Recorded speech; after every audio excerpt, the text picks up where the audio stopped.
ये राज किसी को नहीं मालूम के मोमिन कारी नजर आता है हकीकत में है कुरान कारी नजर आता है हकीकत में है कुरान।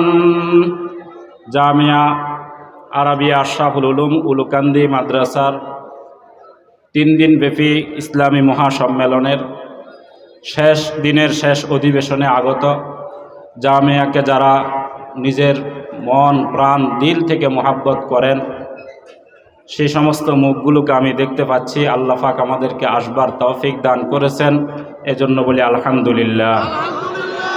আমাদের ওলামায়ে কেরাম আসতেছেন, আমি আপনাদের সামনে অল্প কিছু কথা বলবো। সূরা আসর আপনাদের সামনে তেলাওয়াত করছি। সূরা আসরের শুরুতে আল্লাহ পাক রব্বুল আলামিন বলতেছেন, এই সূরাটা কোরআনে কারীমের ছোট সূরাগুলোর মধ্যে অন্যতম। 68টা অক্ষর এই সূরার মধ্যে, 14টা শব্দ দিয়ে 3 আয়াতে বিভক্ত। এই সূরার মধ্যে আল্লাহ পাক রব্বুল আলামিন শুরুতে বলতেছেন ওয়াল আসর, আমি মহাকালের শপথ করতেছি, আমি সময়ের শপথ, মহাকালের শপথ আল্লাহ পাক কসম করতেছেন। কোরআনে কারীমের মধ্যে আপনারা দেখবেন আল্লাহ রাব্বুল আলামিন কোরআনে কারীমের বিভিন্ন জায়গায় আল্লাহ পাক শপথ করেছেন। কখনো ওয়াল লাইলি বলছেন, কখনো ওয়াশ শামসি বলছেন। কোরআনে কারীমের 15টা সূরা এমন আছে যে সূরাগুলো আল্লাহ পাক কসম দিয়ে শুরু করছেন। কি দিয়ে শুরু করছেন? কসম দিয়ে। এছাড়াও কোরআনে কারীমের বিভিন্ন আয়াতের মধ্যে আল্লাহ সুবহানাহু ওয়া তাআলা কখনো নিজের জাতের কসম করছেন, ফালা ওয়া রাব্বিকা বলছেন। কখনো আল্লাহ পাক রব্বুল আলামিন সূর্যের কসম করছেন, কখনো আল্লাহ পাক রব্বুল আলামিন জমিনের কসম করছেন, কখনো আল্লাহ পাক রব্বুল আলামিন সময়ের কসম করছেন। ঠিক তেমনিভাবে হাদিসের মধ্যেও আমরা দেখতে পাই আমার আপনার নবী আকায়ে মাদানী তাজেদারে মদিনা মুহাম্মদ মুস্তাফা সাল্লাল্লাহু আলাইহি ওয়াসাল্লাম হাদিসের মধ্যে বিভিন্ন জায়গায় কসম করেছেন। কখনো বলছেন ওয়া বিরব্বি কাবা, আমি কাবার মালিকের কসম করে বলতেছি। কখনো বলতেছেন ওয়াল্লাজি নফসি বিয়াদি, যার হাতে আমার জান তার কসম করে বলতেছি। আমি আপনি কসম কেন করি? যখন আমি মনে করি শ্রোতারা আমার সামনে যারা আছে তারা আমার কথাটা বিশ্বাস করবে না। কারণ মানুষ হিসাবে আমি সত্যও বলতে পারি, মিথ্যাও বলতে পারি। আমি যদি বলি আমি চৌরাস্তায় এটা হতে দেখে এসেছি, তো আমার শ্রোতা যারা আছে তারা বিশ্বাস করতেও পারে, নাও করতে পারে। এজন্য আমরা কসম করি। আল্লাহ পাক রব্বুল আলামিন কোরআনে কারীমের মধ্যে বলেন ওয়ামান আসদাকু মিনাল্লাহি কিলা, আমার চেয়ে অধিক সত্যবাদী আর কে আছে? আমার চেয়ে সত্যবাদী মানুষের মধ্যে তো কেউ হবে না, জিনের মধ্যেও কেউ হবে না, ফেরেশতাদের মধ্যেও কেউ হবে না, জামাদাতের মধ্যে কেউ হবে না। আল্লাহ বলেন ওয়ামান আসদাকু মিনাল্লাহি কিলা, আমার চেয়ে অধিক সত্যবাদী আর কেউ নেই। এরপরও আল্লাহ পাক কসম কেন করছেন? ঠিক তেমনিভাবে আমার আপনার নবী আকায়ে মাদানী তাজেদারে মদিনা মুহাম্মদ মুস্তাফা সাল্লাল্লাহু আলাইহি ওয়াসাল্লাম কখনো কখনো কসম করছেন। কেন করছেন? সাহাবায়ে কেরাম তো আমার আপনার নবীর কথার উপরে এতটা বিশ্বাস করতেন যতটা তারা তাদের নিজের দেহের মধ্যে জীবন আছে এটাকে যতটা বিশ্বাস করতেন তার চেয়ে বেশি বিশ্বাস করতেন। ইমাম বাইহাকি রহমতুল্লাহি আলাই বর্ণনা করেন 20,516 নম্বর হাদিস, রাসূল করিম সাল্লাল্লাহু আলাইহি ওয়াসাল্লাম একবার একটা ঘোড়া কিনছেন। গ্রামের এক গ্রাম্য মানুষ ঘোড়া বিক্রি করার জন্য মদিনায় আসছেন। আয়সা আল্লাহর নবীর সাথে সাক্ষাৎ, নবীজির ঘোড়াটা পছন্দ হয়েছে। আল্লাহর নবী দাম দর করে ঘোড়াটা কিনলেন। বললেন যে আমার কাছে টাকা নাই, আসো আমার সাথে বাসায় চলো, তোমাকে টাকা দিয়ে দিব। ওই লোকটা পিছনে পিছনে আসতেছে, আল্লাহর নবী সামনে হাঁটতেছেন। হঠাৎ করে দেখলেন একটা লোক এই গ্রাম্য লোকটাকে আল্লাহর নবী যে দাম বলছেন তার থেকে বেশি দামে ঘোড়া কিনতে চাইতেছে। এবার ওই লোক পিছন দিয়ে বলতেছে, মুহাম্মদ আমি তোমার কাছে ঘোড়া বিক্রি, তুমি যদি ঘোড়া নিতে চাও এখন আমাকে টাকা দিতে হবে, না হয় আমি আমার ঘোড়া আরেকজনের কাছে বিক্রি করে দিব। আল্লাহর নবী বলেন, এমন কি কথা বলো তুমি? তোমার থেকে তো আমি ঘোড়া কিনে ফেলেছি, তুমি প্রস্তাব করছো, আমি কবুল করছি, ইজাব কবুল হয়ে গেছে, ব্যবসা লেনদেন সম্পূর্ণ হয়ে গেছে, টাকার জন্য তুমি আমার পিছনে পিছনে আসতেছ, তুমি তো ঘোড়া বিক্রি করছো, আমি কিনে ফেলছি। ওই লোক বলে, না না, আমি তোমার কাছে ঘোড়া বিক্রি করি নাই। এর মধ্যে কিছু মানুষ একসাথ হয়ে গেল।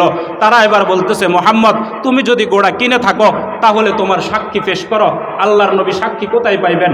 সাক্ষী তো আর কেউ নাই। যখন আল্লাহর নবী ঘোড়া কিনেন তখন সেখানে আল্লাহর নবী ছিলেন, আর ওই বিক্রেতা গ্রাম্য মানুষটা ছিল, আর কেউ ছিল না। এবার মানুষ বলতেছে, ঘোড়া যদি কিনে থাকো তাহলে সাক্ষী পেশ করো। এমন সময় হযরত খুজাইমা রাদিয়াল্লাহু তাআলা আনহু, আল্লাহর নবীর সাহাবী, সেখানে উপস্থিত। দেখেন সাহাবাই কেরাম আল্লাহ পাকের নবীর কথার উপরে কতটা বিশ্বাস করতেন। আল্লাহর নবী সাল্লাল্লাহু আলাইহি ওয়াসাল্লাম চিন্তিত হয়ে গেলেন, সাক্ষী দিবে কে? এমন সময় হযরত খুজাইমা বলেন, আমি সাক্ষ্য দিতেছি, আমি সাক্ষী দিতেছি, আমার নবী আকায়ে মাদানী তাজেদারে মদিনা মুহাম্মদ মুস্তাফা সাল্লাল্লাহু আলাইহি ওয়াসাল্লাম এই ঘোড়াটা কিনছেন, আমি সাক্ষী দিতেছি। ফয়সালা হয়ে গেল। আল্লাহর নবী ঘোড়া নিয়ে চলে আসলেন। আল্লাহর নবী হযরত খুজাইমাকে জিজ্ঞাসা করেন, খুজাইমা, আমি যখন ঘোড়া কিনছি তখন তো তুমি ছিলে না, তখন তোমার উপস্থিতি ছিল না, তুমি কিভাবে সাক্ষী দিলা? তুমি তো দেখো নাই আমি ঘোড়া কিনছি, সে যে বিক্রি করছে তাও তুমি দেখো নাই, আমি যে কিনছি তাও তুমি দেখো নাই, না দেখা কিভাবে সাক্ষী দিলা? হযরত খুজাইমা এমন এক কথা বললেন, জাদিরুন বিআন ইউক্তাবা বিমা ইজ-যাহাবি, স্বর্ণের কালি দিয়ে লেখে রাখার মতন। হযরত খুজাইমা বলেন, ইয়া রাসূলুল্লাহ, আপনার কথার উপরে বিশ্বাস করে, আপনি বলছেন এজন্য বিশ্বাস করেছে, আমার মালিক আমাকে সৃষ্টি করেছেন, মালিককে কোনোদিন দেখি নাই, আল্লাহকে তো কোনোদিন দেখি নাই, আল্লাহ আমাকে সৃষ্টি করছেন এটা তো আমি দেখি নাই, আল্লাহ আমার রব এটা তো আমি কখনো দেখি নাই। আপনি বলছেন আপনার বলার উপরে রবের উপরে বিশ্বাস করছি, আপনি বলছেন আখিরাতের উপরে বিশ্বাস করছি, আপনি বলছেন আলমে বরজখকে বিশ্বাস করলাম, আপনি বললেন হাসর ময়দানকে বিশ্বাস করলাম, আপনি বললেন আপনার কাছে জিব্রাইল আসে, কখনো তো জিব্রাইল আসতে দেখলাম না, ওহিটা কিভাবে নাজিল হয় সেটা তো সচক্ষে দেখলাম না, এরপরেও তো আপনি বলেন বিশ্বাস করে নিলাম। জান্নাত আপনার কথার উপরে বিশ্বাস করলাম, জাহান্নাম আপনার কথার উপরে বিশ্বাস করলাম, আরশ আছে আপনার কথার উপরে বিশ্বাস করলাম, কুরসি আছে আপনার কথার উপরে বিশ্বাস করলাম, এত কিছু আপনার কথার উপরে বিশ্বাস করলাম, সামান্য একটা ঘোড়া কিনছেন এটা আপনার কথার উপরে বিশ্বাস করতে পারবো না। খুজাইমা এত দুর্বল ইমানদার নয়, খুজাইমা এত দুর্বল ইমানদার নয়।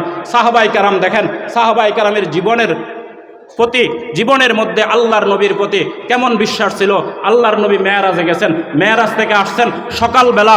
আল্লাহর নবী সাল্লাল্লাহু আলাইহি ওয়াসাল্লাম মেরাজের ঘটনা বর্ণনা করেন। বর্ণনা করবার পরে আল্লাহর নবী সাল্লাল্লাহু আলাইহি ওয়াসাল্লামের যখন এই কথাগুলো শুনবার পরে মানুষ হাসাহাসি করা শুরু করলো। ফাসাদ্দাকাহু বাযুন নাসি ওয়া কাযযাবাহু বাযুন নাস, কিছু মানুষ সাহাবায়ে কেরাম যাদের ঈমান দুর্বল মজবুত ছিল তারা আল্লাহর নবীর কথাকে বিশ্বাস করা শুরু করলেন, আর যাদের ঈমান দুর্বল ছিল তারা আল্লাহর নবীর কথাকে বিশ্বাস না করে রাসূল করিম সাল্লাল্লাহু আলাইহি ওয়াসাল্লামকে নিয়ে উপহাস করা শুরু করলো। বলতেছে মুহাম্মদ পাগল হয়ে গেছে, মক্কা থেকে নিয়ে বাইতুল মুকাদ্দাস ১৫০০ কিলোমিটার দ্রুতগামীর ঘোড়া দিয়ে যদি যেতে হয় তাহলে 1 মাস সময় লাগবে, আসতে 1 মাস, যাইতে 1 মাস, এই যে 1 মাস 2 মাসের রাস্তা। মুহাম্মদকে কালকে এশারের সময় আমাদের সাথে তাদেরকে চলতে দেখেছি। মুহাম্মদ তো মক্কায় ছিল, তাকে এখানে দেখেছি, তাকে তো কালকে রাত্রেও সে আমাদের সাথে ছিল। এখান থেকে ১৫০০ কিলোমিটার দূরে বাইতুল মুকাদ্দাসে গিয়ে সেখানে 2 রাকাত নামাজ পড়ছে।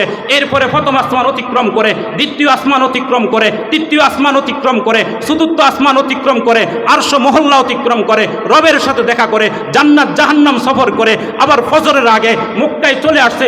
এটা কিভাবে সম্ভব? তারা হাসাহাসি শুরু করলো। এবার তারা বলা শুরু করলো, চলো চলো যাই আবু বকরের কাছে। আবু বকর তখন সেই মজলিসে ছিল না। তারা আবু জাহেল বলতেছে, আবু বকরকে যখন মুহাম্মদের বিরুদ্ধে কোনো কথা বলি তখন সে বিশ্বাস করে না, মুহাম্মদের বিরুদ্ধে কোনো কথা বললে তার কানে তুলে না, আমাদের কথাকে সে বিশ্বাস করতে চায় না।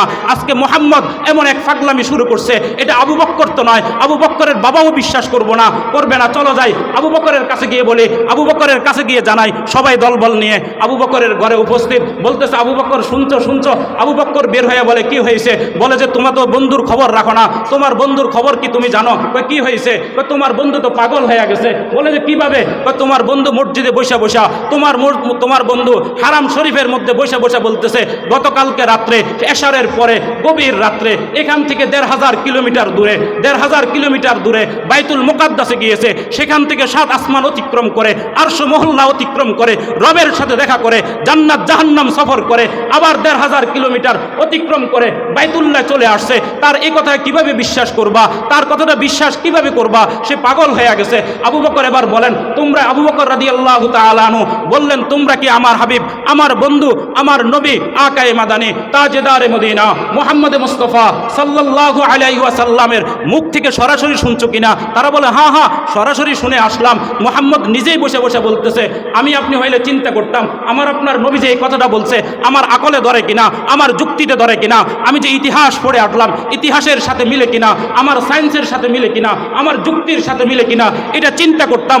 এরপরে বিশ্বাস করলে করলাম, না হলে বিশ্বাস না করে নবীকে নিয়ে হাসাহাসি করলাম। আবু বকর সিদ্দিক রাদিয়াল্লাহু তাআলা আনহু শুধু এই কথা জিজ্ঞাসা করছেন, তুমি কি দেখেছো, তুমি নিজের কানে শুনে এসেছো আমার নবী সরাসরি বলছে কিনা, আমার নবীর মুখ থেকে তোমরা সরাসরি শুনছো কিনা? আবু জাহেল বলে, হ্যাঁ হ্যাঁ, তোমার বন্ধুর মুখ থেকে সরাসরি শুনে এসেছি। এবার আবু বকর সিদ্দিক রাদিয়াল্লাহু তাআলা আনহু বলেন, শুনে রাখো, যদি আমার নবী আকায়ে মাদানী তাজেদারে মদিনা মুহাম্মদ মুস্তাফা সাল্লাল্লাহু আলাইহি ওয়াসাল্লাম নিজের মুখে বলে থাকে আর তোমরা যদি সরাসরি শুনে থাকো, তাহলে সেটা নিশ্চিত সত্য হবে, এখানে মিথ্যা হওয়ার কোনো সম্ভাবনা নাই। সাহাবায়ে কেরামের বিশ্বাস এমন ছিল, আল্লাহর নবী বলছেন তো বলছেন, বিশ্বাস করতে দেরি করেন নাই, সাথে সাথে বলছেন, বিশ্বাস করা শুরু করছেন, চিন্তা করেন নাই আমার আকলে ধরে কিনা, আমার যুক্তিতে আসে কিনা, আমার বিবেকে ধরে কিনা, এরপরে চিন্তা করব।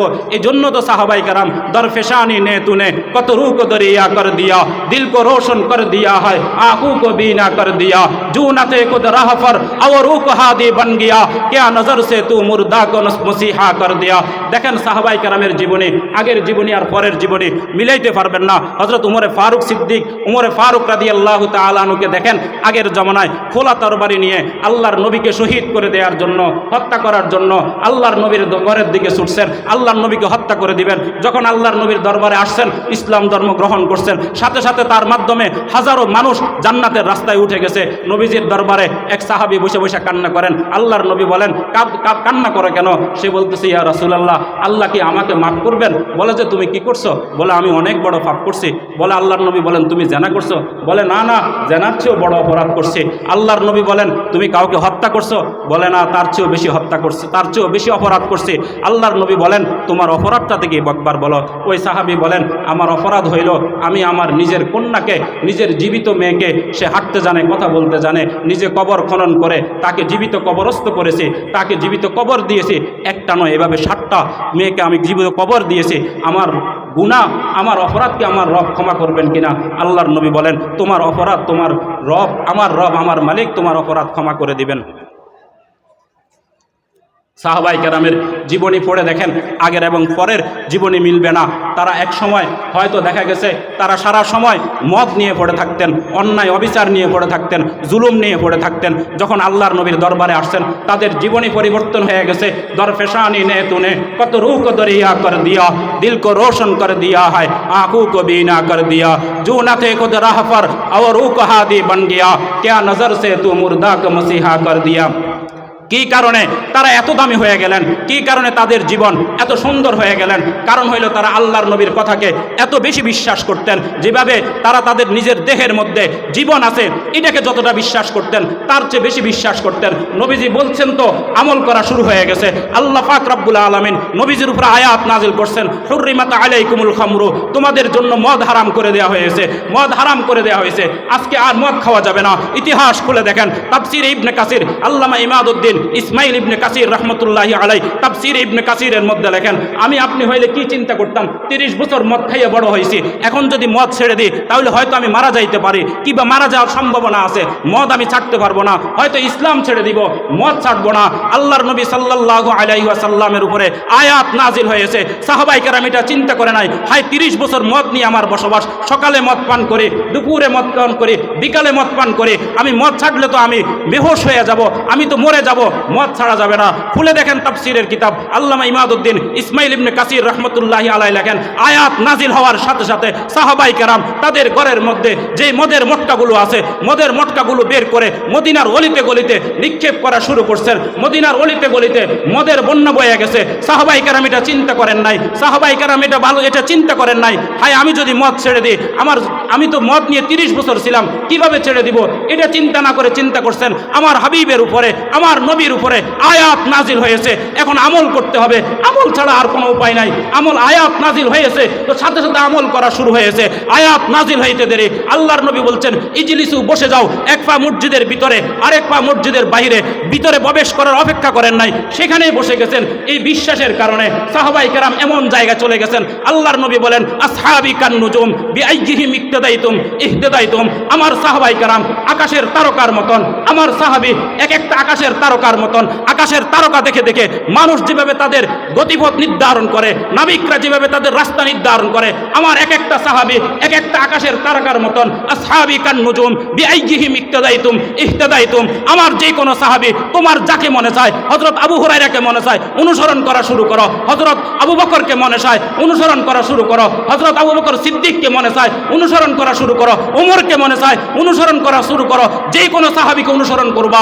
আসহাবি কান নুজুম বিআইয়িহিম ইক্তাদাইতুম ইহতাদাইতুম। যে কোনো একটা সাহাবীকে অনুসরণ করবা, জান্নাতে চলে যাবা। কেন তারা এই পর্যায়ে চলে আসলেন? যেই মানুষটা 10 বছর আগেও হত্যা নিয়ে থাকতেন, যেই মানুষটা 10 দিন আগেও, যেই মানুষটা নারীর দর্শন নিয়ে তার ব্যস্ততা ছিল, জুলুম নিয়ে তার ব্যস্ততা ছিল, আল্লাহর নবীর দরবারে আসতেন, সাথে সাথে জীবন পরিবর্তন হয়ে গেছে, নিজে তো জান্নাতের লাইনে আসছেন, হাজারো মানুষকে জান্নাতের রাস্তায় উঠাই দিয়েছেন। আল্লাহর নবী বলেন আলাইকুম বিসুন্নতি ওয়া সুন্নাতিল খুলাফাইর রাশিদিন আল মাহদিয়িন আযু আলাইহা বিন তামাসসাকু বিহা ওয়া আযু আলাইহা বিন নওয়াজিজ। আমার সাহাবায়ে কেরামের সুন্নতকে তোমরা মজবুত করে ধরো। আগের জীবনী আর পরের জীবনী মিলাইয়া দেখেন, হযরত উমরকে ধরেন, উমরের আগের জীবনী পরের জীবনী মিলাইতে পারবেন না। ইতিহাস এমন নজির আপনার সামনে রাখতে পারবে না। কারণটা কি? তাদের মধ্যে মান্যতা ছিল, আমাদের মধ্যে মান্যতা নাই। আমরা চিন্তা করে আল্লাহর নবী কোনো কিছুর কোনো হাদিস যদি উলামায়ে কেরাম বলে, চিন্তা করি সেটা আমার দলের পক্ষে যায় কিনা, সেটা আমার মতের পক্ষে যায় কিনা, এটা আমার গোত্রের পক্ষে যায় কিনা, আমি যে ইতিহাস পড়ে এসেছি ইতিহাসের সাথে মিলে কিনা, আমার সায়েন্সের সাথে মিলে কিনা, আমার যুক্তিবিদ্যার সাথে মিলে কিনা, আমার আকলের সাথে মিলে কিনা।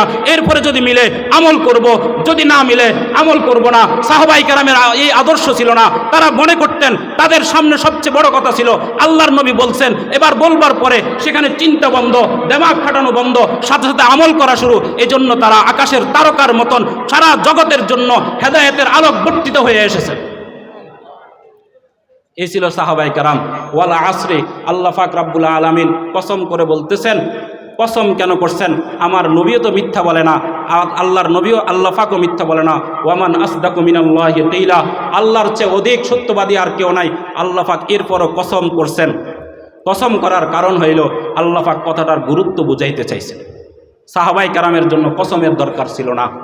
আল্লাহর নবীর কথা বিশ্বাস করার জন্য সাহাবায়ে কেরামের জন্য কসমের কোনো দরকার ছিল না।